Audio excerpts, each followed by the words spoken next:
Assalamualaikum warahmatullahi wabarakatuh. Waalaikumsalam warahmatullahi wabarakatuh. Waalaikumsalam. Selamat sore Bapak Ibu semuanya. Yang terhormat Pak Fasilitator, Bapak Sunawan, dan teman-teman CGP Jember 5. Pertama, marilah kita panjatkan puji syukur kehadirat Tuhan Yang Maha Esa karena berkat yang diberikan pada kita. Hari ini kita melaksanakan diskusi dalam keadaan semangat. Walaupun teman-teman kita ada yang terpapar COVID, tidak menyurutkan semangat kita sebagai guru penggerak. Semangat semuanya ya. Semangat. Dan kita selalu berdoa semoga saudara-saudara kita yang terpapar COVID segera disembuhkan sehingga dapat berkumpul lagi dengan keluarga dan bisa segera beraktivitas kembali seperti biasanya. Amin. Amin. Baiklah, dalam presentasi kelompok 3 ini, yaitu modul 3.1 tentang pengambilan keputusan sebagai pemimpin pembelajaran. Di sini saya, Agustina Indriani sebagai moderator, dan Bapak Muhammad Nur Jam'i sebagai presentator, dan Ibu Ratna Indayani sebagai notulen, dan Bapak Guntur Bayu Wibisono sebagai penanya. Adapun susunan acara pada presentasi ini adalah 1. Pembukaan, 2. Presentasi yang akan dibawakan oleh Bapak Muhammad Nur Jam'i, yang ketiga adalah tanya jawab oleh kelompok lain, dan yang keempat tanggapan positif dari kelompok lain, yang kelima ini ya kesimpulan dari notulen, dan selanjutnya adalah penutup. Baiklah, untuk selanjutnya kami persilahkan Bapak Muhammad Nur Jam'i untuk mempresentasikan hasil diskusi studi kasus pada kelompok 3. Monggo Bapak Muhammad Nur Jam'i. Baik, terima kasih Ibu Agustina Indriana. Sebelumnya bismillahirrahmanirrahim. Assalamualaikum warahmatullahi wabarakatuh. Yang terhormat Bapak Sunawan selaku fasilitator dan rekan-rekan calon guru penggerak yang luar biasa hebatnya. Baik, kami dari kelompok 3 akan mempresentasikan sebuah kasus, yaitu ini berdasarkan kasus nyata yang dihadapi oleh Bapak Guntur di sekolahnya, gimana beliau selaku waka kurikulum itu menghendaki siswa membawa HP untuk mempermudah dalam proses pembelajaran, karena sebagian besar guru menggunakan teknologi atau LMS dalam proses pembelajaran. Sedangkan waka kesiswaan menghendaki siswa untuk tidak membawa HP dengan tujuan untuk meminimalisir dampak negatif yang ditimbulkan dari konten-konten di internet yang tidak layak untuk ditonton siswa dan menghindari penyalahgunaan HP tersebut.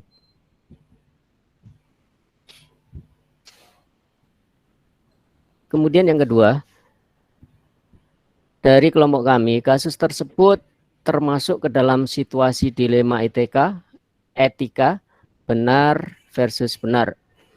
Kemudian pertanyaan yang ketiga, pola, model atau paradigma yang terjadi pada kasus di atas dikategorikan dalam paradigma jangka pendek versus jangka panjang, short term versus long term.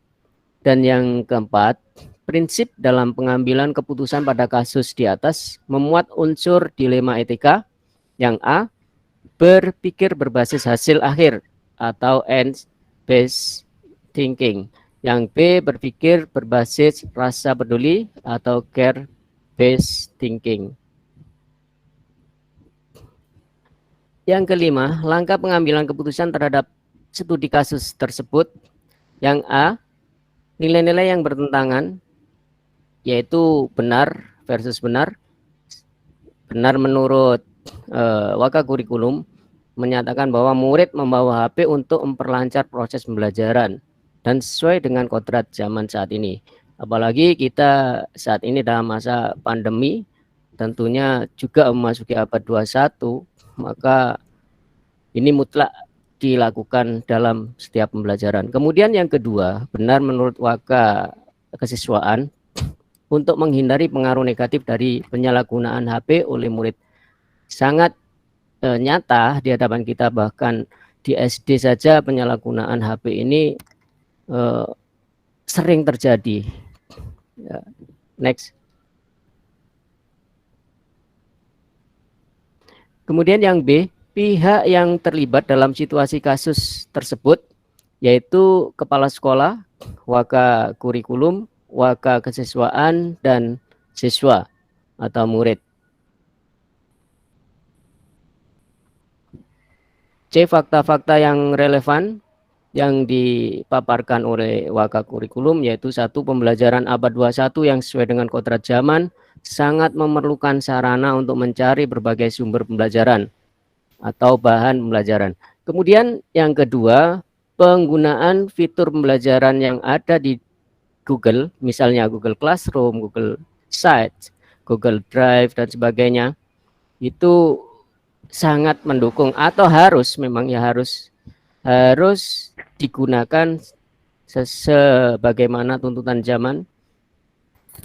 Yang ketiga, untuk mempermudah guru dalam melaksanakan administrasi dan asesmen pembelajaran.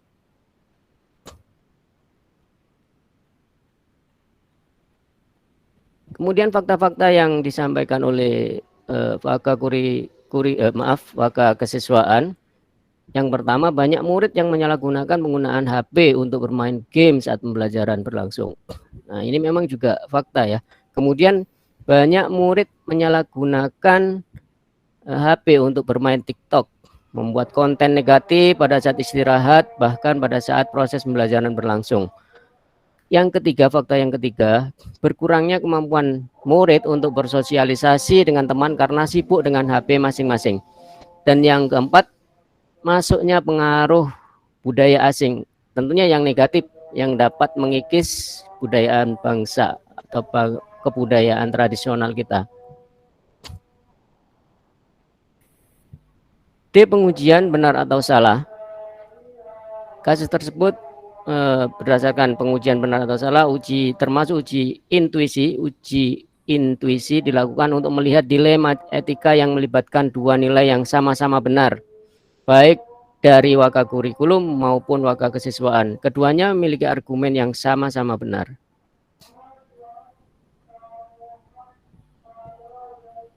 E, pengujian paradigma benar lawan benar.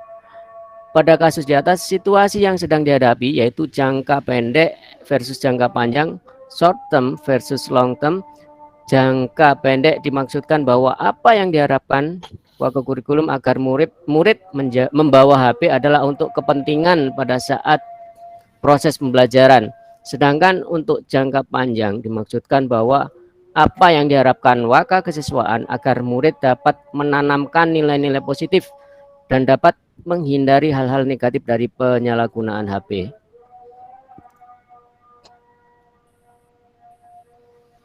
Yang F, melakukan prinsip resolusi. Untuk menyelesaikan kasus tersebut, kami memilih dua prinsip. Yang pertama, berpikir berbasis hasil akhir, end-based thinking. Prinsip resolusi berpikir berbasis hasil akhir dipilih berdasarkan orientasi dari waka kurikulum untuk memperoleh hasil pembelajaran yang dapat diakses oleh semua siswa. Murid memiliki alternatif sumber belajar dan lebih memudahkan murid ataupun guru dalam mengelola pembelajaran. Kemudian berpikir berbasis rasa peduli, care-based thinking. Prinsip resolusi berpikir berbasis rasa peduli dipilih berdasarkan orientasi dari waka kesiswaan untuk membentuk karakter murid dari nilai positif yang akan dibudayakan di sekolah terkait dengan penggunaan HP. Yang G, investigasi opsi trilema. Yang pertama, keputusan opsi pertama yang bisa diambil yaitu murid dilarang membawa HP jika ada pembelajaran berbasis IT menggunakan lab komputer. Jadi pada saat pembelajaran di lab komputer, seluruh kelas tersebut dilarang membawa HP. Kemudian keputusan opsi kedua, murid diperbolehkan membawa HP, namun guru harus ekstra memperhatikan penggunaan HP tersebut benar-benar untuk pembelajaran. Jadi dipantau secara ketat. Kemudian keputusan opsi yang ketiga, murid diperbolehkan membawa HP, namun disediakan suatu tempat yang dekat dengan guru untuk meletakkan HP ketika tidak ada pembelajaran. Misalkan jika pada saat pembelajaran tidak memerlukan HP, maka HP diletakkan di tempat tersebut. Murid boleh mengambil HP jika diperlukan untuk pembelajaran dan menghubungi orang tua. Dengan demikian, pembelajaran berbasis teknologi dapat berjalan dengan lancar dan penanaman karakter seperti tanggung jawab kepada anak juga dapat terwujud. Kemudian yang H, membuat keputusan. Keputusannya murid diperbolehkan membawa HP, namun disediakan suatu tempat yang dekat dengan guru untuk meletakkan HP ketika tidak ada pembelajaran. Misalnya jika pada saat pembelajaran tidak memerlukan HP, maka HP diletakkan di tempat tersebut. Murid boleh mengambil HP jika diperlukan untuk pembelajaran dan menghubungi orang tua. Dengan demikian, pembelajaran berbasis teknologi dapat berjalan dengan lancar dan penanaman nilai-nilai karakter seperti tanggung jawab pada siswa juga dapat terwujud.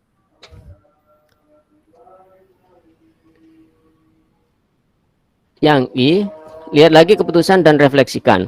Setelah mengambil keputusan, maka dilakukan refleksi terhadap keputusan tersebut.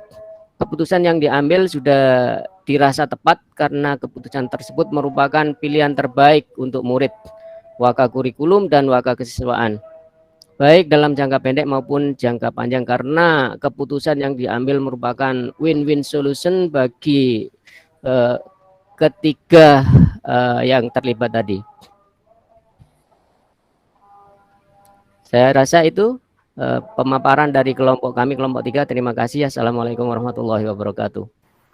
Waalaikumsalam warahmatullahi wabarakatuh. Terima kasih Bapak Muhammad Nur Jam'i. Untuk selanjutnya adalah sesi tanya jawab. Kami persilahkan untuk kelompok 1 dan kelompok 2 masing-masing memberi 1 pertanyaan. Kami persilahkan. Dari kelompok 1. Dari kelompok 2. Ya, Ibu Indah Maharani. Monggo Ibu Indah. Terima kasih, pemaparan yang sangat luar biasa sekali, dan memang pada kenyataannya kita juga pada saat ini itu kita dihadapkan dengan permasalahan yang pelik seperti itu. Satu, kita ingin memberikan pembelajaran yang disesuaikan dengan kodrat zaman. Yang kedua, kita belum siap dengan perubahan seperti itu. Pemikiran-pemikiran yang seperti itu belum membudaya di sekolah kita, seperti itu ya. Kelompok 3 sepertinya pemikirannya kan seperti itu. Yang ingin saya tanyakan, saya belum melihat adanya investigasi opsi trilema. Sebenarnya saya tidak melihat adanya investigasi opsi trilema yang ada dalam kasus tersebut. Karena kenapa? Yang ditawarkan oleh kelompok 3 itu sebenarnya adalah solusi-solusi yang biasanya kita gunakan dalam penggunaan HP-nya, penggunaan HP. Nah, sedangkan seperti yang kita ketahui bahwa opsi trilema itu kan opsi yang kreatif, yang menuntut kekreatifan seorang guru dan kekreatifan siswa sendiri dalam menghadapi kasus seperti ini. Nah, adakah opsi trilema lain yang bisa kelompok 3 sampaikan selain opsi yang sudah ditawarkan tadi? Karena menurut saya opsi seperti itu memang sudah sering kita lakukan seperti itu. Terima kasih. Terima kasih Bu Indah Maharani atas pertanyaannya. Pertanyaan yang luar biasa. Untuk pertanyaan selanjutnya oleh kelompok 2 ya. Kita tampung dulu pertanyaan dari Bu Indah. Untuk selanjutnya pertanyaan kelompok 2.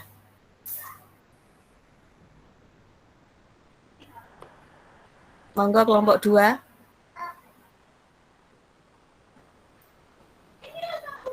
Belum ya? Atau akan dijawab dulu oleh kelompok 3? Pertanyaan dari Ibu Indah. Tadi sudah dicatat nggih pertanyaan dari Ibu Indah. Bu Ratna mau menjawab? Sudah dicatat.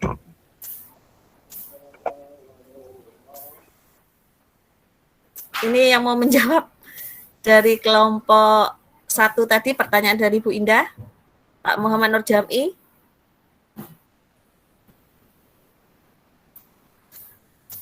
Pak Guntur. Oh, monggo Pak Guntur untuk menjawab pertanyaan dari Bu Indah. Silakan Pak Guntur.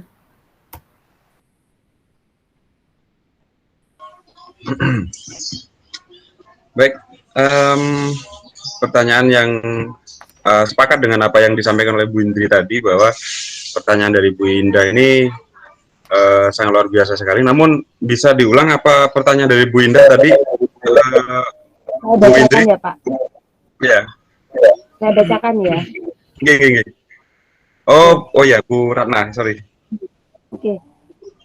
Bu Indah belum melihat adanya investigasi opsi trilema yang ada di dalam kasus tersebut. Yang ditawarkan adalah solusi-solusi yang sudah sering digunakan. Sedangkan opsi trilema itu sendiri adalah opsi yang kreatif dari guru dan siswa dalam menghadapi kasus seperti itu. Adakah opsi trilema yang ditawarkan selain 3 opsi yang tadi? Baik. Pak Nur Jam'i, opsi trilema tadi sudah disebutkan sepertinya. Bisa di-share share screen. Tadi belum itu belum memenuhi atau belum memuaskan. Tadi sudah belum memuaskan ya. Maksudnya Bu Indah itu apakah ada opsi lain, Pak? Ya. Gitu. Adakah opsi trilema lain selain 3 itu tadi? Oke. Ya. Baik, terima kasih.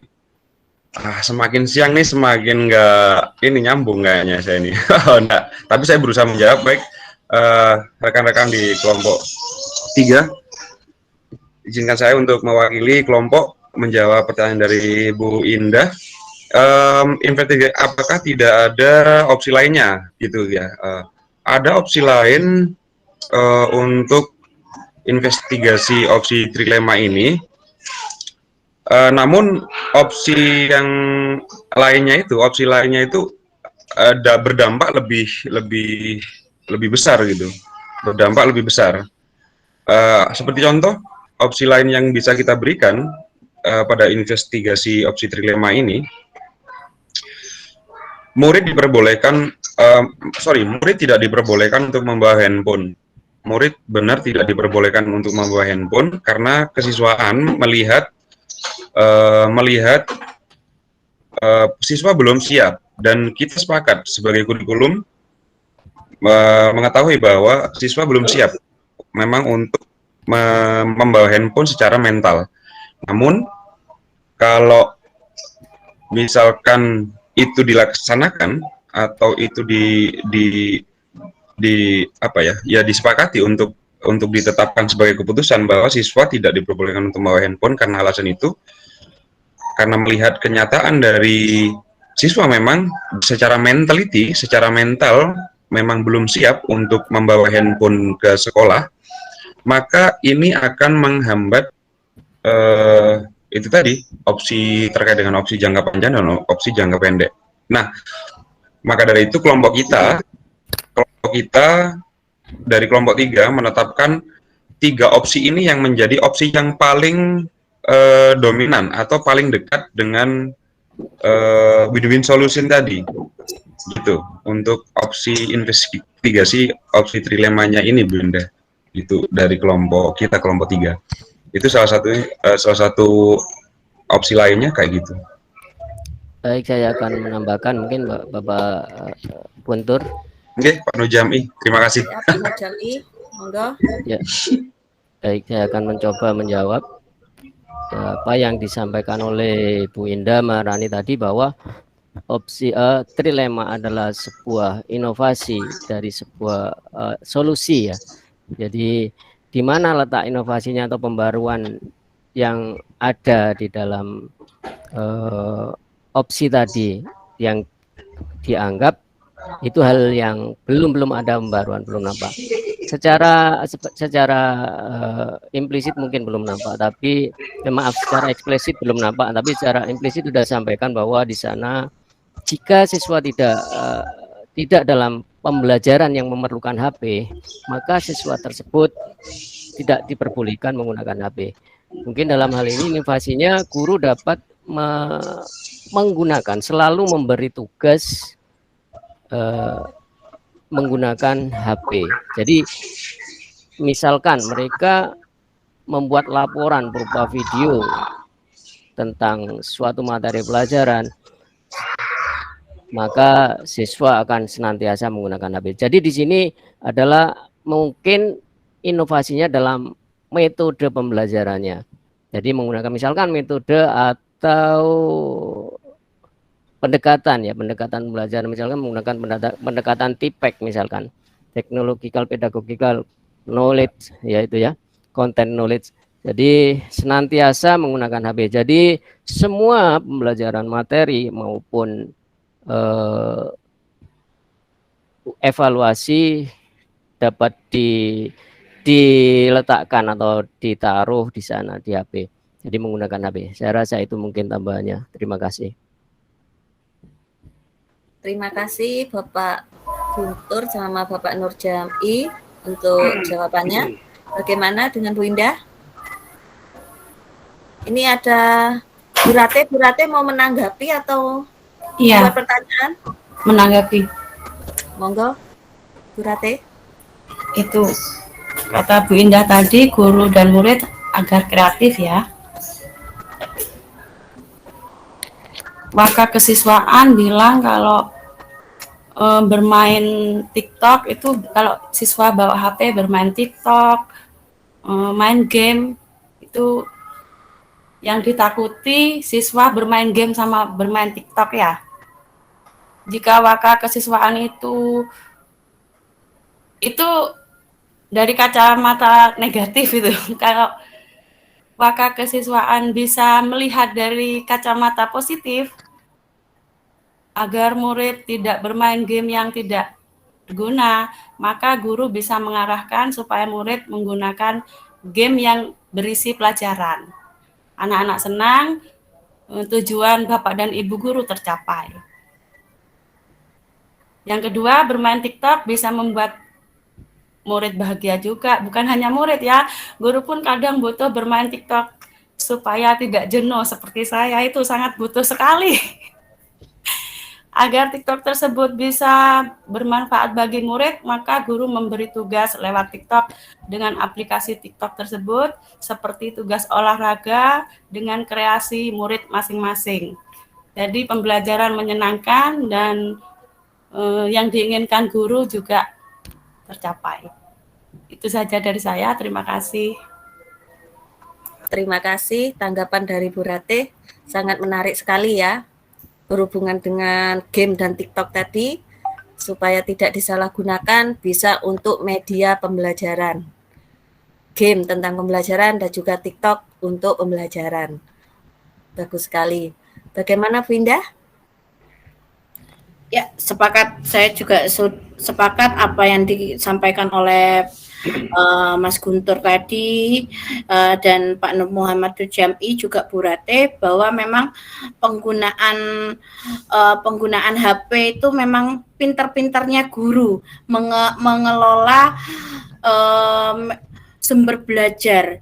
Tidak hanya sekarang kan sumber belajar memang tidak hanya dari buku saja, tetapi juga kita bisa mendapatkannya dari open resource seperti itu. Jadi memang sangat luar biasa sekali, dan apa yang disampaikan oleh Bu Rate memang sangat membahagiakan, baik bagi guru dan bagi siswanya. Luar biasa. Terima kasih kelompok 3.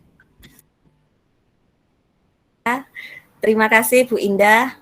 Ternyata Bu Indah juga sepakat ya, setuju kalau TikTok itu membawa hiburan, bukan untuk muridnya saja, tapi gurunya juga ya. Baiklah, untuk kelompok tadi kelompok berapa ya? Kelompok 1, sekarang kelompok 2. Ya, Bapak Hendy. Monggo Bapak Hendy untuk memberi pertanyaan pada kelompok 3. Terima kasih atas waktunya.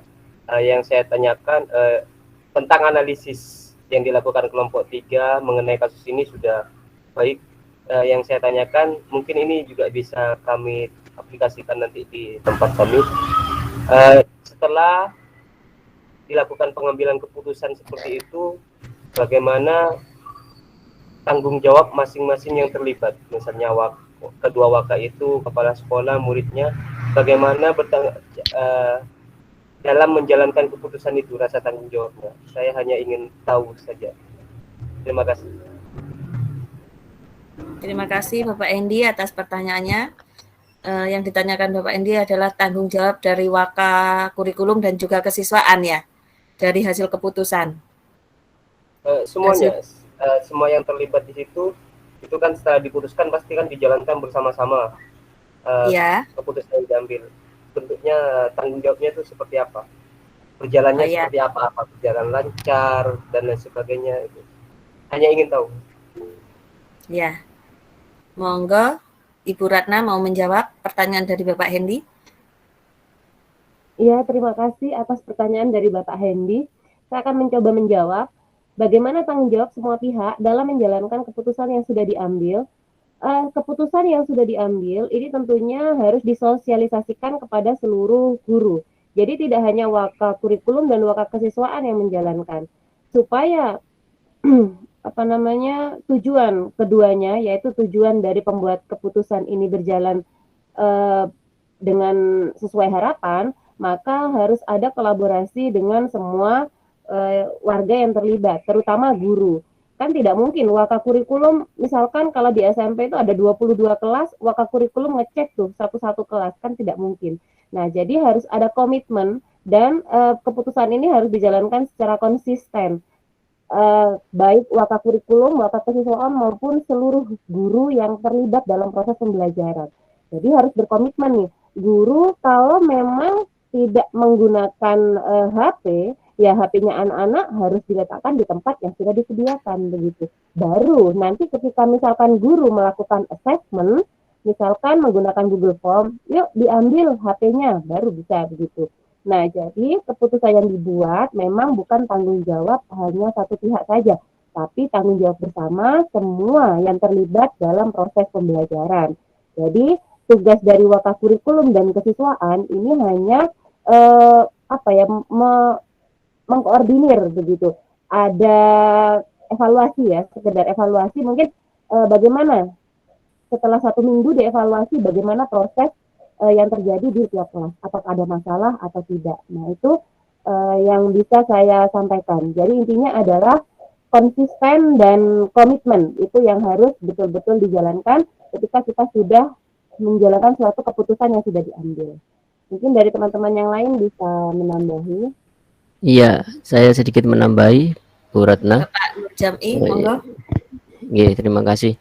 Saya sepakat dengan yang disampaikan oleh Bu Ratna tadi bahwa harus ada evaluasi. Jadi setiap kegiatan, setiap program yang baru dalam sebuah organisasi itu harus ada evaluasi. Di mana setelah putusan dilaksanakan, maka kemudian diuji cobakan dulu. Entah itu 3 bulan, 1 semester. Kemudian setelah uji coba, setelah itu dilakukan evaluasi dan refleksi apakah program tersebut berhasil atau tidak. Jika program tersebut berhasil, nanti putusannya bagaimana, apakah dilanjutkan atau diperbaiki bagaimana, atau kurang baik mungkin nanti bisa disempurnakan. Nah, jadi kemudian direfleksikan. Jadi di sini sekolah menggunakan trial error ya, jadi ada uji coba terlebih dahulu. Saya rasa itu. Terima kasih. Terima kasih Bu Ratna dan Bapak Muhammad Nur Jam'i. Bagaimana Bapak Hendy dari jawaban Ibu Ratna dan Bapak Nur Jam'i? Terima kasih, sangat puas. Terima kasih. Ya. Tidak ada tanggapan lagi dari teman-teman yang lain? Sudah. Sudah ya. Ya. Untuk sesi selanjutnya adalah tanggapan positif dari kelompok lain. Dari kelompok 1. Monggo dari kelompok 1 itu Bu Tuti Fatmegati. Silakan Bu Tuti. Terima kasih atas kesempatannya. Saya ingin menyampaikan tanggapan positif dari kelompok 1. Menurut kelompok 1, presentasi dan diskusi yang diselenggarakan oleh kelompok 3 ini cukup menarik, nggih. Dan materi yang diangkat juga sangat inspiratif dan fenomenal sesuai dengan keadaan saat ini, di mana HP itu dianggap berdampak buruk bagi murid karena memang kenyataannya murid terkadang beberapa murid atau sebagian besar memang masih belum siap secara mental menerima HP tersebut, pembelajaran dengan menggunakan HP, sehingga mereka kadang tidak belajar, justru melakukan hal yang lain. Tetapi yang menarik di sini kelompok 3 telah memberikan solusi-solusi yang cerdas, inovatif, variatif, yang kuncinya keberhasilannya dari solusi tadi adalah kolaboratif, konsisten, serta komitmen dari penyelenggara pendidikan, serta adanya evaluasi dan refleksi sebagai perbaikan dari program-program selanjutnya. Demikian tanggapan positif yang dapat diberikan oleh kelompok 1. Terima kasih. Terima kasih Bu Tuti Fatmegati. Untuk selanjutnya kami persilahkan notulen untuk membacakan kesimpulan dari hasil presentasi kelompok 3. Bu Ratna, monggo. Baik, terima kasih Bu Indri. Saya akan membacakan kesimpulan hasil diskusi pada sesi kelompok 3, yaitu yang pertama, pertanyaan dari Bu Indah. Di sini Bu Indah belum melihat adanya investigasi opsi trilema yang ada di dalam kasus yang disampaikan oleh kelompok 3. Yang ditawarkan adalah solusi yang kita gunakan sehari-hari, sedangkan opsi trilema itu sendiri merupakan opsi yang kreatif dari guru dan siswa dalam menghadapi kasus seperti itu. Adakah opsi trilema yang ditawarkan selain opsi tadi?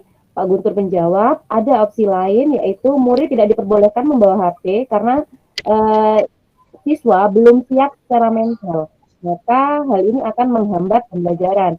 Pak Nur Jam'i menambahkan bahwa jika pembelajaran tidak memerlukan HP, sebetulnya secara eksplisit di situ, secara implisit sudah disebutkan bahwa jika pembelajaran tidak memerlukan HP, maka siswa tidak perlu menggunakan HP. Jadi itu juga untuk membatasi.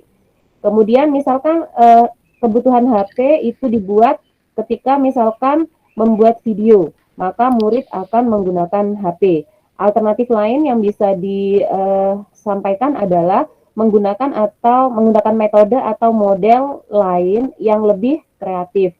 Kemudian ditanggapi oleh Ibu Rati bahwa bermain HP itu sebetulnya juga bisa menjadi media yang menyenangkan seperti TikTok dan game. Di sini Bu Rati mengarahkan bahwa guru mengarahkan siswa untuk melaksanakan edu game atau game edukasi. Kemudian TikTok yang digunakan untuk media pembelajaran. Murid senang, guru pun tujuan guru pun tercapai.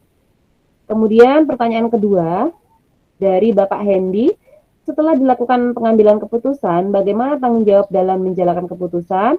Saya menjawab bahwa keputusan yang diambil disosialisasikan terlebih dahulu kepada seluruh guru, kemudian dihimbau untuk seluruh pihak yang terlibat, baik guru, wakak kesiswaan maupun wakak kurikulum, secara konsisten dan komitmen untuk melaksanakan hasil keputusan tersebut, lalu diadakan evaluasi dan refleksi. Bapak Nur Jam'i menambahkan bahwa adanya evaluasi dan refleksi ini akan untuk membuat langkah-langkah perbaikan selanjutnya dan sekolah melakukan uji coba atau trial and error.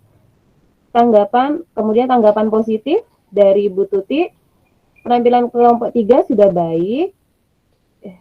Kelompok 3 telah menawarkan atau memberikan solusi yang cerdas, kreatif, dan inovatif dengan adanya kolaborasi dari semua pihak yang terlibat untuk secara konsisten dan berkomitmen serta melakukan evaluasi dan refleksi. Demikian kesimpulan yang bisa kami sampaikan. Terima kasih. Saya kembalikan ke moderator. terima kasih kesimpulannya Ibu Ratna. Untuk selanjutnya ini diskusi kami tutup ya. Semoga diskusi dari kelompok 3 ini bermanfaat untuk kita semua. Setelah ini akan saya kembalikan kepada Bapak Fasilitator dan saya akhiri. Wassalamualaikum warahmatullahi wabarakatuh. Waalaikumsalam warahmatullahi wabarakatuh. Luar biasa.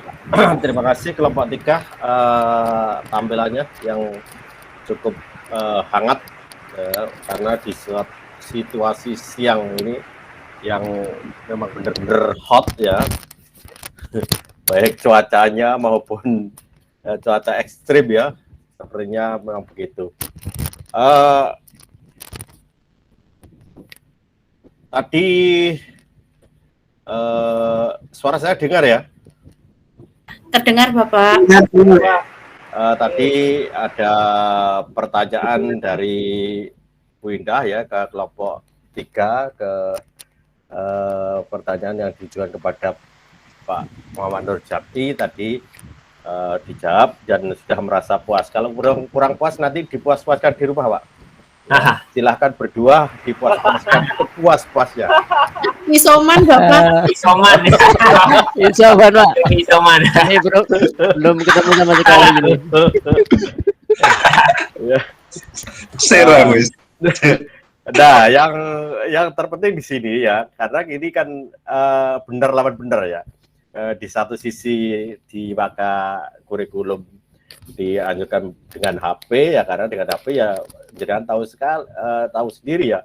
Kalau kita sekarang tidak bawa HP ya kemanapun misalnya kita mau pergi, sudah jalan 2 kilo, HP ketinggalan, ya dia pulang kita ya. Pulang sama ya, saya juga itu ya, karena saya kalau tidak berangkat kantor tuh kalau tidak bawa HP sudah ya, walaupun nyampe ya masih kembali ya untuk ambil itu, karena ya itu seperti tadi tuh di tengah kegiatan asik-asik gini atau ada yang telepon yang minta ini dan minta itu dan sebagainya. Nah, itu memang luar biasa, HP ini memang sangat kita butuhkan. Di satu sisi lain di maka kesiswaan ini dia mengkhawatirkan ya, dikhawatirkan ada terjadi hal-hal yang tidak kita inginkan pada siswa, karena dengan HP pun siapa yang tidak tahu ya, apapun yang mau dilihat di situ kita tahu. Nah, ya kita ambil jalan tengah tadi seperti yang dikatakan Bu Ratna ya waktu kita membutuhkan HP ya, kalau belum tidak dibutuhkan ya ditaruh, tapi siswa tetap dianjurkan untuk bawa HP, taruh, kalau nanti dibutuhkan ya kita ambil, begitu. Nah, kemudian dari keputusan yang telah diambil itu ya, yang positif juga ya menurut saya juga seperti yang disampaikan tadi dari masukan dari Bu Rate, dari yang lain-lain tadi ya kan ya semacam saiki zamannya TikTok kan ya, enggak kalangan muda, kalangan tua ya, sama-sama aja ya. Kalau seperti saya TikTok kan itu karena masa kecil kurang bahagia kan begitu. kalau anda ini memang zamannya kan sekarang, memang zamannya. Jadi ya kalau saya TikTok itu bukan karena apa, karena masa kecil saya kurang bahagia ya. saya dulu kecil itu jarang makan namanya ikan, telur aja saudara saya 4 tuh dibelah 4 ya. Kalau mau lauk telur itu ya. Nah, jadi makan ikan masa kecil tidak boleh ya, karena ya kondisi ekonomi. Setelah dewasa ya, setelah sudah bekerja gini juga tidak boleh makan ikan ya. Wah, kapan makannya? Karena kolesterol, jangan kolesterol. Ini akhirnya tidak bisa makan ya. Nah, jadi ya itu ya sisi positifnya ya. Kalau TikTok ya itu tadi ya, konten-kontennya yang mendidik tentang pembelajaran ya, tema pembelajaran tentang apa, kemudian Ya tadi kan bisa juga kan dilombakan ya, dilombakan. Nah, ini dengan kompetisi yang positif ya, apa karena misalnya Pak Guntur ini karena kantongnya agak tebel, sudah nanti yang paling bagus TikToknya saya kasih hadiah misalnya seperti itu ya, secara guru secara pribadi ya, seperti itu. Pak Edi sepertinya kok senyum-senyum ya, saya bilang Pak Guntur kantongnya tebel ya.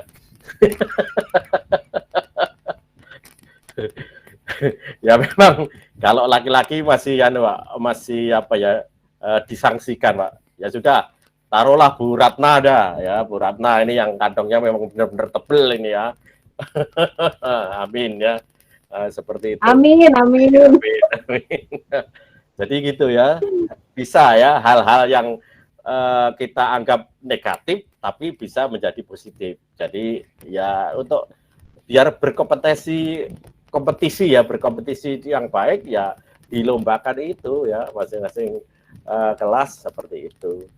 Dan yang terakhir, setelah diambil keputusan ya, itu jangan lupa ya, setelah diambil keputusan jangan lupa kita lihat lagi, kemudian kita